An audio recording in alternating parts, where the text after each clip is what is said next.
This is an ABC News special, The Mueller Report. Here now, George Stephanopoulos.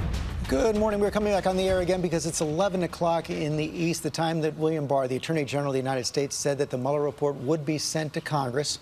It will be released to the public shortly thereafter, at which point we are going to share those results with you, share Robert Mueller's words with you. We have already heard from the Attorney General this morning, extraordinary press conference at 9:30 this morning, where he laid out, again, his conclusions on what Robert Mueller has found, emphasizing that William Barr, the Attorney General, that Robert Mueller, he says, found no evidence that there was an illegal conspiracy, could not establish an illegal conspiracy between the Trump campaign and Russia. And Barr's conclusion, where he did say there were disagreements over the law with Robert Mueller, that the president did not obstruct justice. I want to bring in our chief White House correspondent, John Karl.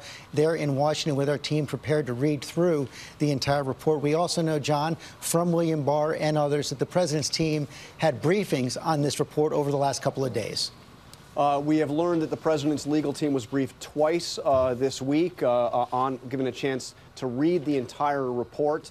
But we also heard that there was no attempt by the president's legal team or by the White House to redact any of the material based on executive privilege. And that is significant, George, because through the course of this investigation, Robert Mueller interviewed many of the president's closest advisors, including his White House counsel, former White House counsel Don McGahn. And what Barr said is that this report, although Barr himself has made a conclusion that we've already known about, that he doesn't believe the president was guilty of obstruction of justice. And John, this report's yes. The report has been posted. The report has been posted publicly. So we're going to now try to go to the report itself. We're going to do this deliberately. We're going to take our time. We're going to make sure you all understand exactly what Robert Mueller wrote. And I want to begin with quotes, and I'm going to bring in our team on this from the obstruction of justice section.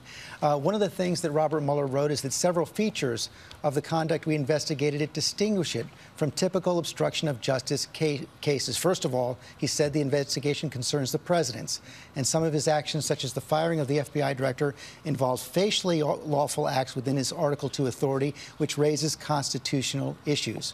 But he also points out that the president, as the head of the executive branch, has unique and powerful means to influence official proceedings, subordinate officers, and potential witnesses, all of which is relevant to potential obstruction of justice analysis.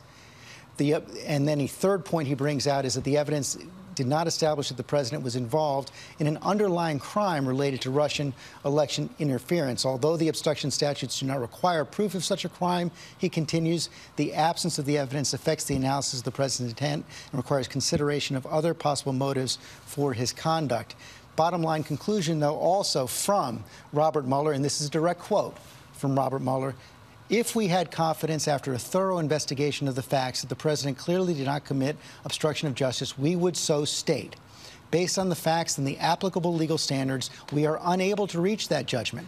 Accordingly, while this report does not conclude that the president committed a crime, it also does not exonerate him. But I want to put up on the screen one more time. There's one clear disagreement between William Barr and Robert Mueller, and this is that sentence where Robert Mueller wrote, if we had confidence after a thorough investigation of the facts that the president clearly did not commit obstruction of justice, we would so state.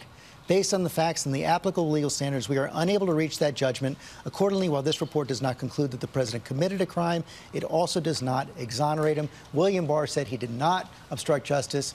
Robert Mueller said we couldn't reach that judgment. Absolutely. And in fact, George, Robert Mueller outlines here reasons, and we're still going through this, but reasons that there are significant concerns about the president's actions that would suggest possible obstruction of justice. So he is emphatic. He could not clear the president of this. He did not exonerate the president on the question of obstruction of justice. In fact, he found chapter and verse cases that raise serious concerns and questions about whether or not the president, in fact, obstructed justice. Hi, everyone. George Stephanopoulos here. Thanks for checking out the ABC News YouTube channel. If you'd like to get more videos, show highlights, and watch live event coverage, click on the right over here to subscribe to our channel. And don't forget to download the ABC News app for breaking news alerts. Thanks for watching.